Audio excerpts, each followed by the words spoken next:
평강이 우리 모두에게 임하기를 예수님의 이름으로 축원해 드립니다.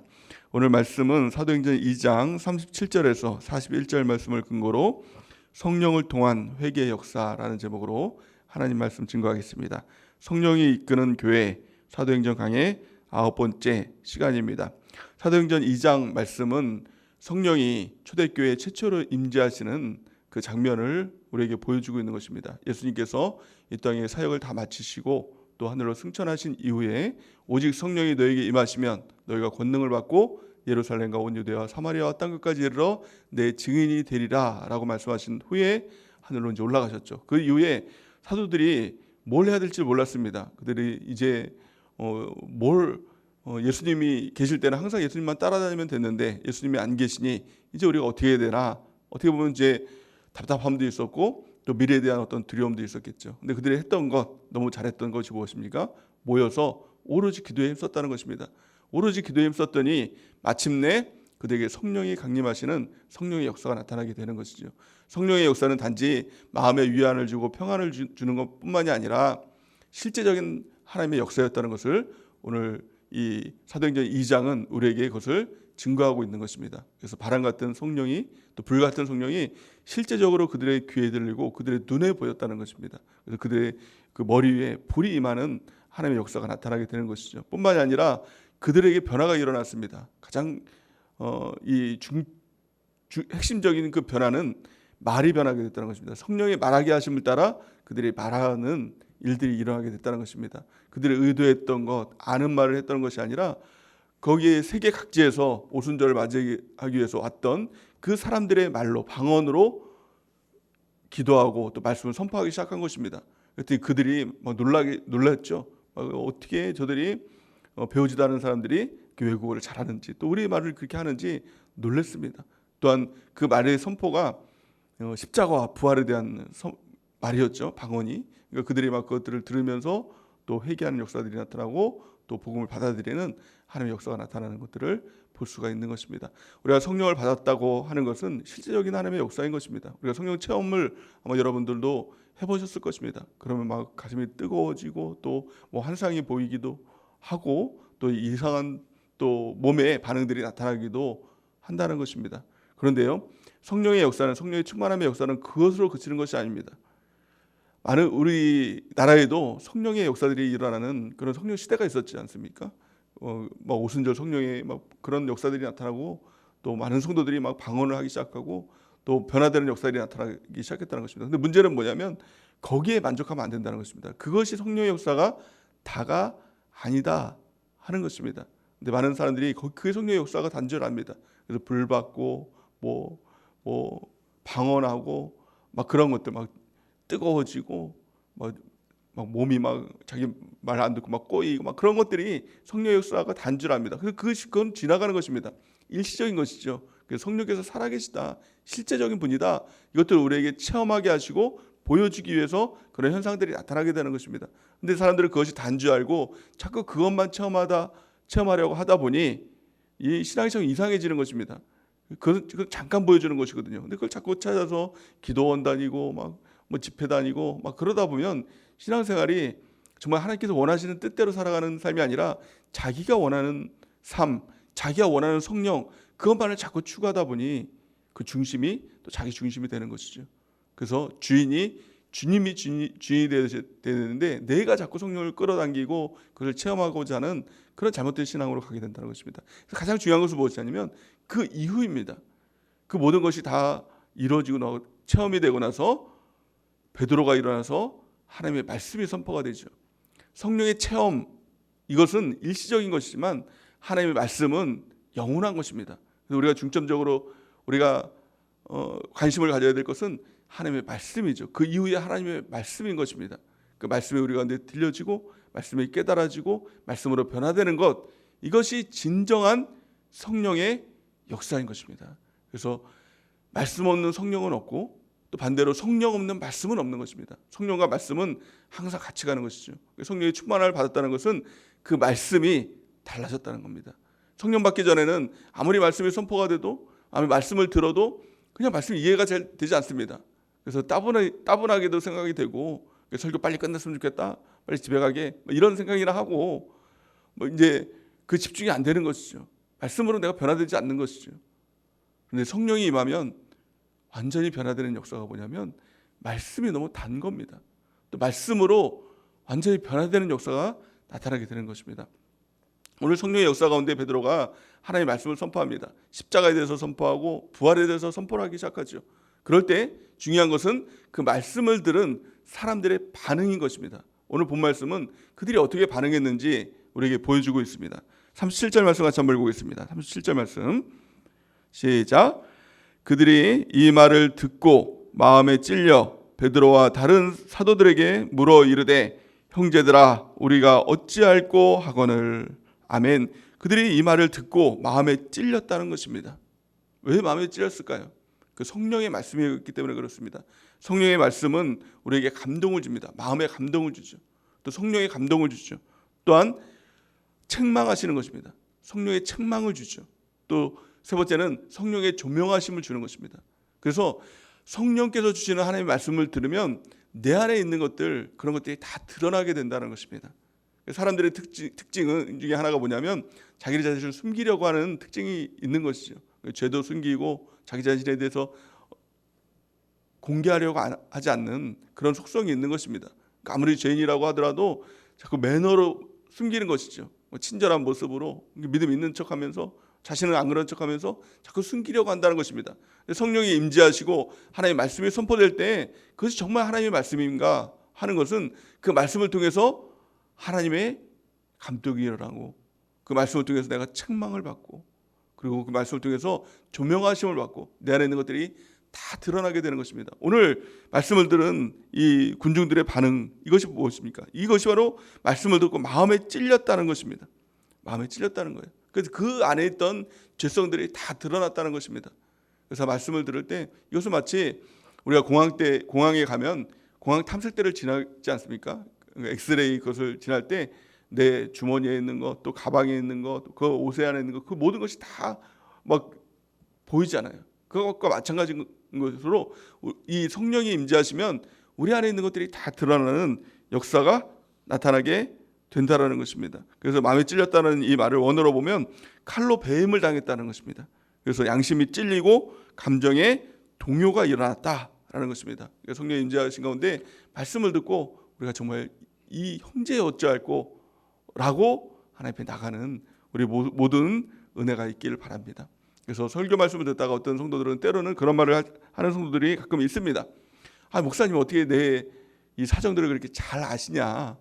그래서 심지어는 이 셀장님들에게 셀장님들이 다 목사님께 읽는 거 아니냐. 내가 뭐 무슨 일이 일어났는지 다 읽는 거 아니에요? 이렇게 이야기하시는 분이 있죠. 근데 우리 목사님이 그 사람이 뭐 어떤 사정이 있는지 특별히 그 사람 한 사람을 위해서 설교를 할 리가 없는 거 아닙니까? 그럼에도 불구하고 목사님이 너무 자기 이야기를 하니까 막 그게 누가 내 얘기 했나 보다 이렇게 생각하는 것이죠. 근데 그것이 아닌 것입니다. 성령께서 말씀하시면 정말 나에게 하나님께서 말씀을 선포하는데 군중들에게 선포하는데 나에게 주시는 말씀으로 들리기 시작한다는 것입니다. 이게 정말 성령께서 주시는 그 말씀이죠. 그것을 이제 신학적인 용어로 보면 레마의 말씀이다. 나에게 지금 주시는 하나님의 감동적인 말씀이다. 책망하시는 말씀이다. 조명하시는 말씀이다. 우리가 그 말씀으로 하나님의 말씀을 들어야 되는 것입니다. 로고스의 말씀은 지식적인 말씀이죠. 모든 사람에게 주시는 그 말씀 들어서 내가 알겠어. 깨달았어. 그렇구나. 라고 지식적으로 깨달아진 것. 이것은 로고스의 말씀입니다. 그 말씀을 통해서 우리가 알아가는 것 이것도 중요하지만 더 중요한 것은 지금 내게 주시는 그 레마의 말씀을 듣고 내가 감동을 받고 내가 변화되고 내가 찔림을 받고 내 안에 있는 것들이 다 드러나는 하나님의 역사가 나타나야 한다는 것입니다. 성경은 말씀을 검이라고 얘기합니다. 그래서 말씀을 우리의 심령, 골수 이런 것까지 다 쪼개기까지 하고 이거 내 안에 있는 이 더러운 것들을 다 끄집어내는 쉽게 말하면 영혼의 수술을 하는 것입니다. 우리가 몸에 병에 걸리고 암덩어리가 내 안에 있으면 이게 칼을 대야 되는 것 아닙니까? 그래서 그걸 다 끄집어내야 되는 것 아닙니까? 그래야 낫는 것 아닙니까? 마찬가지로 우리 영혼도 마찬가지입니다. 우리 영혼이 암에 걸려서 또 이 안에 이 세포가 썩어가서 죽어가는데 그냥 놔두면 안 되는 것이죠. 그냥 좋은 말씀, 위로되는 말씀. 그래서 말씀 좋네. 말씀이 너무 위로가 되네. 아이고 말씀 은혜 받았네, 그리고 기분 좋게 끝나는 것, 이건 성령의 말씀이 아닌 것입니다. 성령의 말씀을 통해서 우리 안에 있는 이 암덩어리들, 죽어가는 서포들, 이거 칼로 도려내서 다 끄집어내야 되는 것입니다. 때로는 마음이 아픈 것이죠. 마음이 찔리는 것이죠. 마음이 너무 아프니까 이 사람들이, 이 군중들이 형제들아 우리가 어찌할꼬, 어찌할 바를 모르는 것입니다. 가슴이 너무 막 찔려가지고 감당이 안 되는 것이죠. 절망스러운 것이죠. 이젠 내가 정말 죽게 되었다. 이젠 정말 내가 지옥 가는 백성이구나. 내가 죽어 있는 사람이었구나. 이것들을 깨닫기 시작하면 정말 감당이 안 되는 것이죠. 그러니까 이 모든 사람들이 이 사도들 앞에서 형제여 내가 어찌할꼬, 이제 나는 끝장났습니다, 완전한 절망입니다 라고 나오기 시작하는 것입니다. 이것이 성령의 역사인 것입니다. 이것이 성령께서 주시는 하나님의 말씀을 받은 성도들의 반응인 것입니다. 우리가 이것들을 위해서 하나님께 기도해야 됩니다. 그러니까 레마의 말씀은 지금 나에게 주시는 하나님의 말씀 듣고 기분 좋아지시는 하나님의 말씀, 이것이 아니라 아편과 같이 술과 같이 이런 말씀이 아니라 나를 완전히 변화시키는, 내 안에 있는 더러운 것들을 다 끄집어내는 영적인 수술을 하는 하나님의 말씀으로 받는 은혜가 있길 바랍니다. 그럴 때 내 안에 있는 자존심을 다 버릴 수가 있는 것이죠. 내 안에 있는 죄성들을 다 버릴 수가 있는 것이죠. 내 안에 있는 더러운 것들을 다 버릴 수가 있는 것이죠. 성경은 진정한 십자가가 무엇이냐, 진정한 부활이 무엇이냐, 그것은 내가 죽는 것이다, 또 예수님과 함께 내가 살아나는 것이다 라는 것입니다. 그래서 신앙생활이 이처럼 처참한 것입니다. 처절한 것입니다. 하나님의 말씀을 받고 성령의 말씀을 듣고 형제여 우리가 어찌할꼬 라고 했던 것처럼 완전한 절망 가운데 주님 앞에 섰을 때 비로소 하나님의 소망이 있는 하나님의 역사가 나타나게 되는 것입니다. 형제 우리가 어찌할꼬 라고 이 군중들이 하나님 앞에 엎드렸습니다. 그랬을 때 베드로가 그것에 대한 길을 가르쳐 주시죠. 그것이 바로 믿음으로 사는 삶이라고 말씀할 수 있는 것이고요. 이것이 바로 성령의 삶이다라고 말씀하고 있는 것입니다. 오늘 우리가 이것에 대해서 4가지로 베드로가 이야기하고 있는데요. 이것은 신앙생활의 어떤 패키지와 같은 것이죠. 우리가 정말 주님을 만났을 때 진정한 성령의 음성을 들었을 때 나타나는 하나님의 역사, 어떻게 해야 되느냐, 우리가 정말 어떤 삶을 살아야 되느냐라고 물었을 때 가르쳐 주시는 하나님의 말씀인 것입니다. 우리가 이 말씀대로 우리가 변화된 삶을 살아가는 우리 모두가 되는 은혜가 넘치기를 예수님의 이름으로 간절히 축원해 드립니다. 그렇다면 그 말씀이 무엇입니까? 오늘 38절 말씀을 같이 한번 읽겠습니다. 38절 말씀 시작. 베드로가 이르되 너희가 회개하여 각각 예수 그리스도의 이름으로 침례를 받고 죄 사함을 받으라. 그리하면 성령의 선물을 받으리라. 아멘. 하나님의 말씀을 듣고 형제여 우리가 어찌할꼬, 완전한 절망 가운데 빠져 있을 때 주시는 하나님의 말씀, 베드로의 입을 통해서 하나님께 주시는 말씀인 것입니다. 가장 첫 번째 무엇을 해야 됩니까? 바로 회개로부터 시작해야 된다는 것입니다. 성령의 회개로부터 시작하는 것, 이것이 바로 신앙생활의 가장 첫 번째 걸음이다라는 것을 말씀하고 있는 것입니다. 우리가 하나님의 말씀을 듣고 해야 될 가장 첫 번째 반응이 무엇입니까? 형제여 우리가 어떻게 할까? 완전한 절망 가운데 빠졌을 때 우리가 해야 될 것이 무엇입니까? 가장 첫 번째는 회개로부터 시작되는 것입니다. 회개는 I am sorry, 하나님 죄송합니다, 이것이 아니라 변화되고 돌이키는 것, 이것이 진정한 회개인 것입니다. 그래서 우리가 왜 회개를 못하느냐, 진정한 회개를 왜 못하느냐, 그냥 회개를 해야 됩니다 라고 하면 그냥 하나님 죄송합니다, 잘못했습니다, 여기에서 그치고 또 다시 죄를 짓고 잘못된 길로 살아가는 이유가 무엇이냐라는 것입니다. 그것은 우리가 정말 내 자신의 모습을 발견하지 못해서 그렇습니다. 또한 우리가 하나님 앞에 서는 것이 회개인데 사람 앞에서 비교를 하다 보니 진정한 회개가 안 되는 것입니다. 하나님 앞에 서면 우리가 말할 수 없는 죄인이거든요. 정말 처참한 죄인이거든요.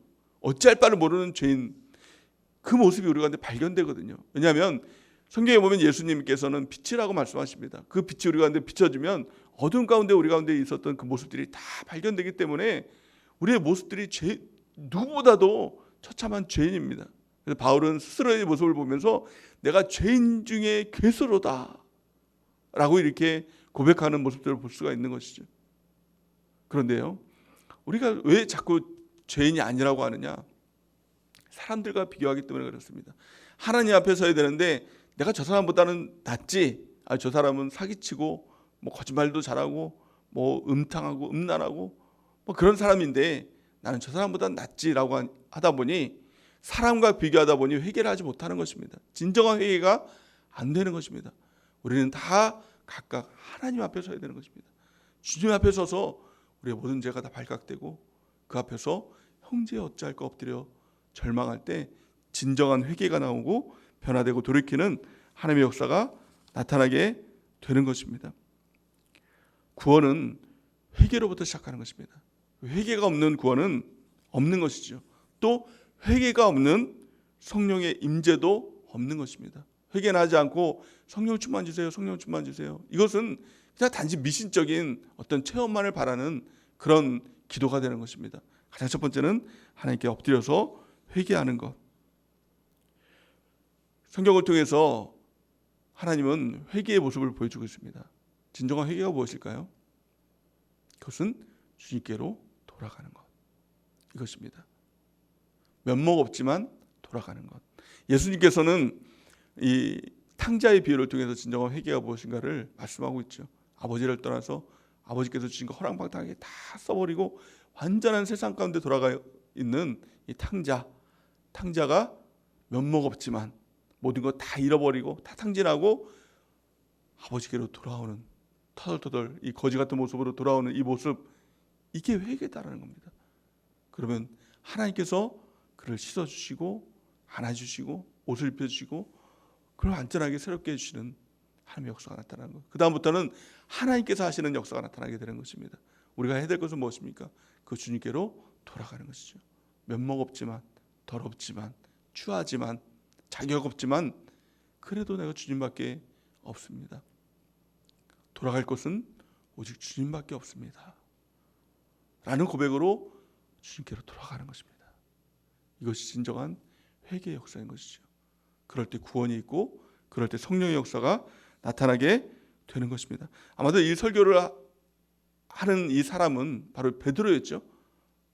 베드로가 누구보다도 이 회개를 경험했던 사람, 이 사람이 바로 베드로였습니다. 베드로는 예수님 앞에서 3번씩이나 예수님을 모른다고 부인했던 사람입니다. 정말 자격 없는 사람이죠. 그런데 그 베드로를 예수님께서 만나주셨습니다. 그러니까 그 자격은 없지만 그 예수님께 사랑한다고 3번씩이나 고백하고 그리고 그 죄 씻음을 받고 사도로 쓰임받는 이 모습들, 아마 이 설교를 하면서 베드로도 아마 울컥했을 것입니다. 나 같은 죄인도 예수님께서 용서해 주셨는데, 예수님을 면죄나 되고 저주했던 나도 예수님께서 받아주셨는데, 여러분들 회개해서 용서받지 못할 사람은 아무도 없을 것입니다. 이 고백으로 베드로는 이 설교를 했을 것입니다. 우리도 말할 수 없는 죄악된 우리의 모습들이 있습니다. 용서받지 못할 죄악들이 있을 수도 있을 것입니다. 면목 없는 우리의 모습도 있을 것입니다. 하지만 탕자와 같이 나를 살리실 분은 주님밖에 없습니다. 내가 돌아갈 집은 오직 주님의 집밖에 없습니다. 이 고백으로 주 앞으로 나가는 것입니다. 오늘 이 새벽에도 우리의 모습이 아니라 나를 받아주시는 아버지의 모습 가운데 그 주님의 모습을 보고 주님께로 돌이키고 돌아가는 진정한 회개를 하는 우리 모두가 되는 은혜가 넘치기를 예수님의 이름으로 간절히 축원해 드립니다. 두 번째는 무엇입니까? 주 예수의 이름으로 침례를 받으라고 오늘 본 말씀은 우리에게 말씀하고 있는 것입니다. 그렇다면 침례가 무엇입니까?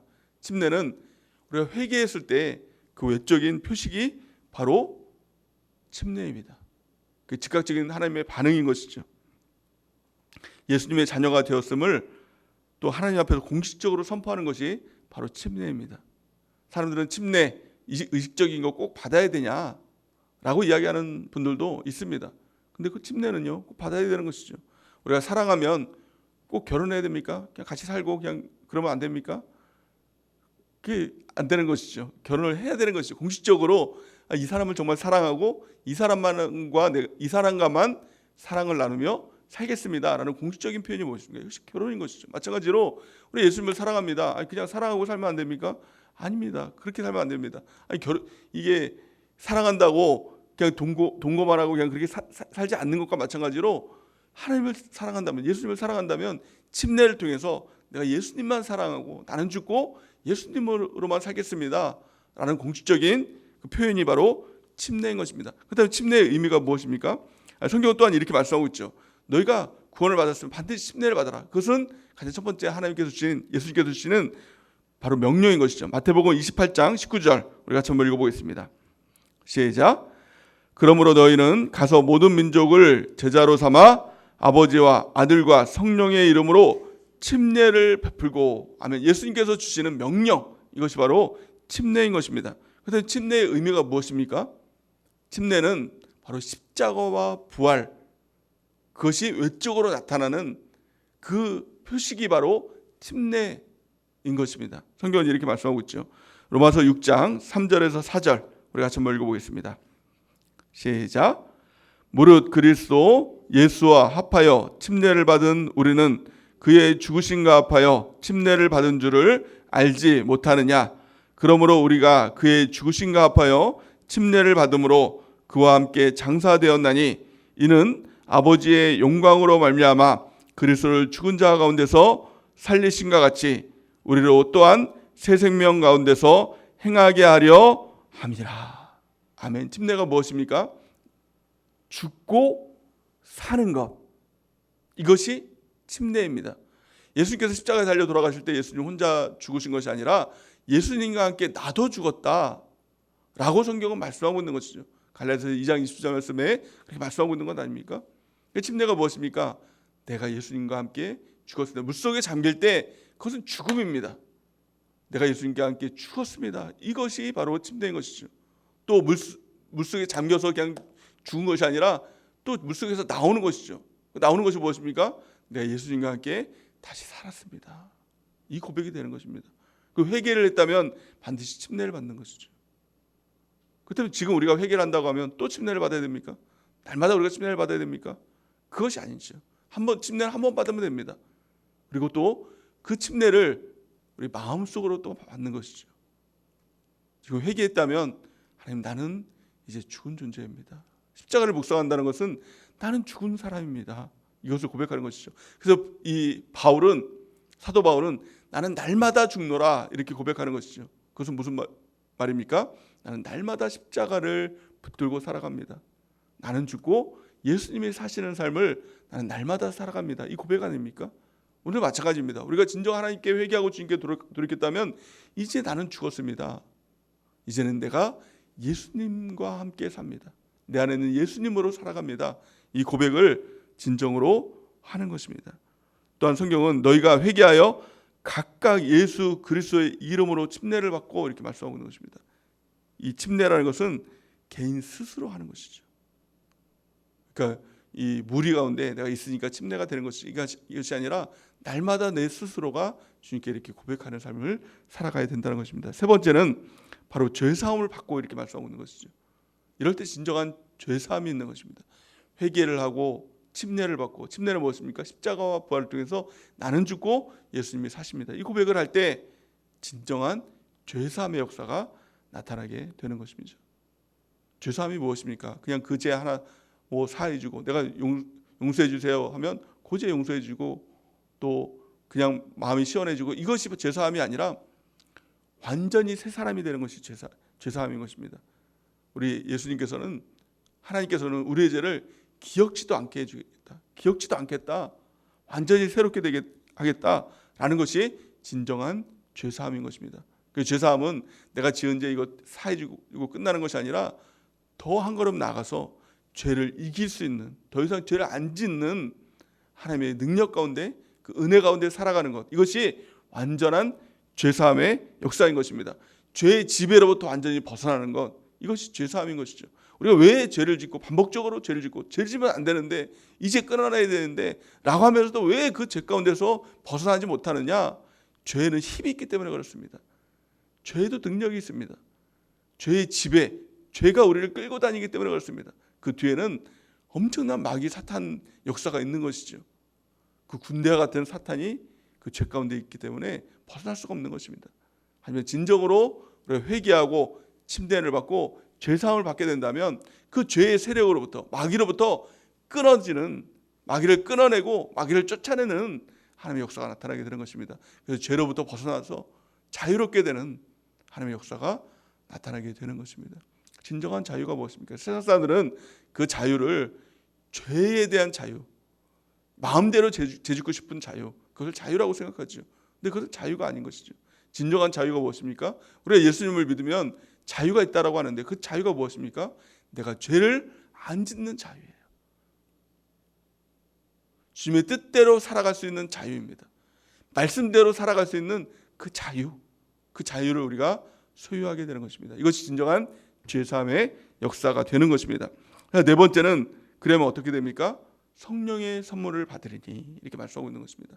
성령의 선물이 무엇입니까? 그것이 바로 성령의 침례인 것이죠. 성령의 충만함인 것이죠. 성령의 충만하면 성령의 이끌림을 받아 살아가는 것입니다. 그래서 마음의 기쁨이 있고 또 육체의 안전이 있고 또 영혼의 소생이 있고 인생의 살 길이 있는 것, 이것이 바로 성령의 역사이고 성령의 충만함의 역사인 것입니다. 그 물 침례와 함께 우리는 성령의 침례가 임하는 하나님의 역사, 또 죄사함을 받는 하나님의 역사가 나타나게 되는 것입니다. 그래서 믿음의 역사, 이 구원의 역사는 이 네 가지가 패키지로 가는 것이죠. 그래서 가장 첫 번째는 회개하는 것입니다. 회개로부터 시작하는 것입니다. 날마다 하나님께 회개하고 주님께로 돌이킬 때, 또한 두 번째는 무엇입니까? 침례를 받는 것이죠. 회개하고 침례 받아야 됩니다. 물론 또 침례를 받는 것이 아니라 나는 십자가로 죽었습니다. 이 고백하는 것이죠. 이제는 내 안에 예수님께서 사십니다. 이것이 바로 십자가와 부활, 이 침례가 되는 것이죠. 그럴 때 죄사함을 받고 죄로부터 끊어지는 역사가 나타나게 되고, 그럴 때 성령의 충만함을 받는, 성령의 선물을 받는 그 역사가 나타나게 되는 것입니다. 그래서 이제는 내가 살아가는 것이 아니라 내 안에 있는 예수님께서 사신다는 것은 성령께서 인도하시는 삶, 성령의 충만한 삶, 성령의 능력의 삶. 그래서 사도 바울은 내게 능력 주신 자 안에서 내가 무엇이든지 할 수 있다라고 고백했던 그 삶을 살아가게 되는 것입니다. 그래서 기독교의 메시지는 간단합니다. 회개하고 또 성령의 이 침례를 받고, 회개하고 예수 그리스도의 이름으로 침례를 받고 죄사함을 받고 성령의 선물, 성령의 충만을 받고 살아가라, 하나님의 자녀가 된다. 이것이 바로 구원의 메시지가 되는 것이죠. 복음의 메시지가 되는 것입니다. 다시 한번요. 가장 첫 번째 무엇입니까? 회개, 진정한 회개로부터 시작하는 것이죠. 또 두 번째는 무엇입니까? 그리스도의 이름으로 침례를 받고, 세 번째는 무엇이죠? 죄사함을 받고, 그럴 때 비로소 성령의 선물을 받게 된다. 성령의 충만을 받게 된다. 그래서 신앙생활은 하는 게 아니라 되는 것이다, 이렇게 말씀하고 있죠. 내가 하는 게 아니라 성령께서 하시는 것입니다. 존파이버 목사님은 그런 이야기를 했습니다. 내가 사역을 하면서, 신앙생활을 하면서 내가 하는 모든 사역, 모든 신앙생활은 다 실패했습니다. 그런데 성령께서 하시는 신앙생활, 사역은 다 성공했습니다. 이렇게 얘기를 하는 것이죠. 우리 신앙도 마찬가지죠.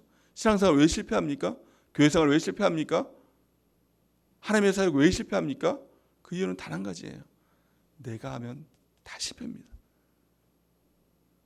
하지만 반대로 신앙생활 100% 성공하는 비결, 교회생활 100% 성공하는 비결 무엇입니까?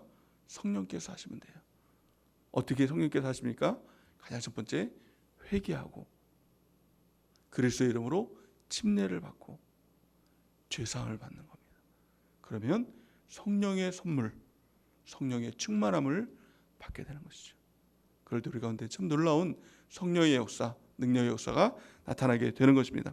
마지막으로 이 베드로는 이렇게 얘기를 합니다. 39절에서 41절 우리 같이 한번 읽어볼까요? 시작.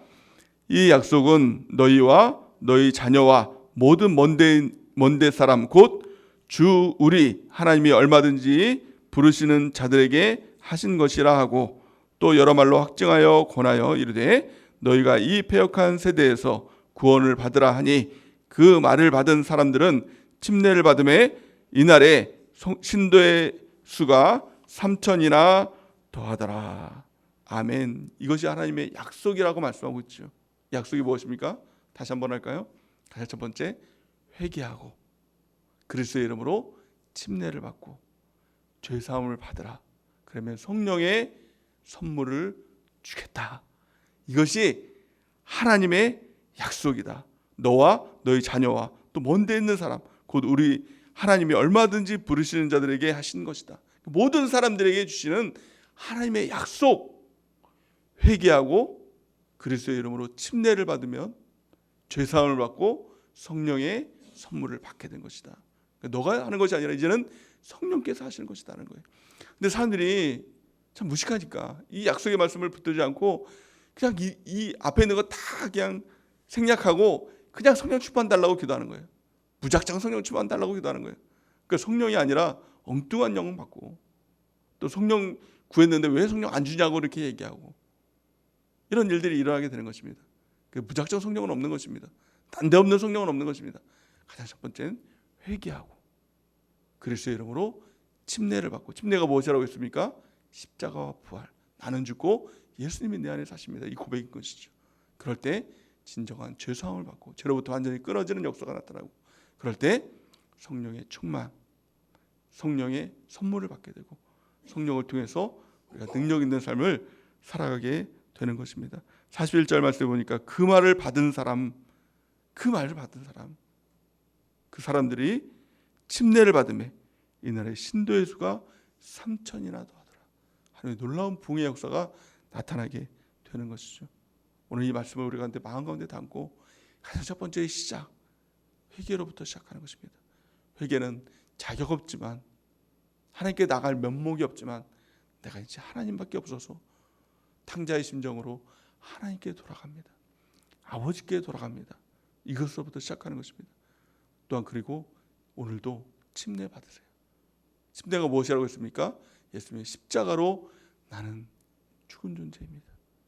이제는 내 안에 부활하신 예수님이 살아계십니다. 그 믿음으로 살겠습니다. 이것이 침례라고 했습니다. 그러고 나서 이제 제사함을 받기 바랍니다. 죄로부터 이제 끊어지는 하나님의 역사가 나타나기 바랍니다. 그럴 때 오늘도 성령의 선물을 하나님께서 반드시 우리에게 주실 것입니다. 성령의 충만함을 주실 것입니다. 오늘 하루 살아갈 때 우리로 살아가지 마세요. 여러분으로 살아가지 마세요. 내가 하는 신앙생활, 내가 하는 모든 삶은 다 실패입니다. 이제는 성령을 주셨으니 성령으로 살아가는 우리 모든 그리스도인이 되는 은혜가 넘치길 바랍니다. 그래서 능력 있는 삶, 성령으로 살아가는 삶, 그래서 100% 성공하는 우리 삶이 되는 은혜가 넘치기를 예수님의 이름으로 간절히 축원해야 됩니다. 그래서 우리 기도하는 시간 갖기 원합니다. 간절히 기도하며 나갈 때 먼저는 회개로부터 시작하시기 바랍니다.